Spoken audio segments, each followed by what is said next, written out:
switch your lights off for Earth Hour. Then go back to living off the backs of other people and fucking the planet for a buck. Social media and Twitter revolutions, making ineffective protests great entertainment and easier to shoot at. In the UK, Osborne's budget puts fuel in the tank of the economy, helping hard-pressed families drive to work, pay their debts for stuff they bought with money they didn't have so they can own shit they don't need, made in China by economic slaves they don't give a shit about in the biggest tyranny the world has ever seen. Hello, byproducts of agriculture. Welcome to the fucking news. I'm as much to blame as anyone else. Here are the headlines tonight. At 8:30 PM on Saturday, 26th of March 2011, lights will switch off around the globe for Earth Hour. Then they'll all go back on again and everything will be just like it was before. Except for the smug feeling of self-satisfaction experienced by millions, if not billions, of conceptual eco-warriors, who can now return to surfing the internet for organic fair trade chocolate solar-powered compost bins. Then drive to a supermarket to buy cruelty-free carbon-neutral vacuum-packed out-of-season celery sticks, flown in from the other side of the world, remembering of course to take your stylish Hessian grocery bag for life totem as evidence to the world that you really do give a fuck.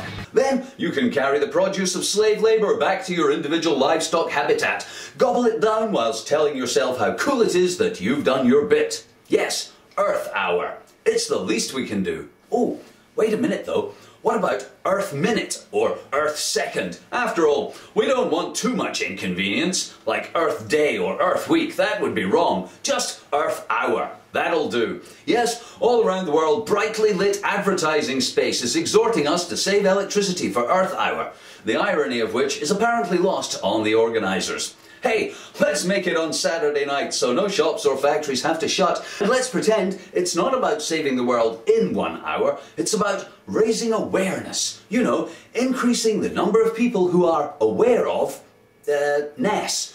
Perhaps more people should be aware our forests are being destroyed faster than we can replace them, our oceans are being emptied faster than the fish can breed, our air poisoned, our land gobbled up by multinational corporations who grow Frankenstein foods, our water aquifers overpumped, our rivers sold to private interests, our lives measured in economic units, and our economy based on debt, greed, and war.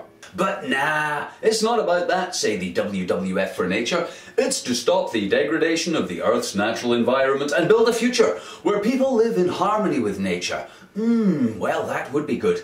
But instead, it seems like the ultimate environmental indulgence, like medieval Catholic practice of forgiving sins for cash. Yes, sirree, roll up, roll up, roll up. In exchange for just 1 hour spent in the dark, you can be absolved of all consumerist sins accrued over the rest of the year. A small price to pay for a clean conscience. Earth Hour. You'll love it. It doesn't cost anything, requires inaction rather than action, and best of all, when it's all over, you can return to business as use you well.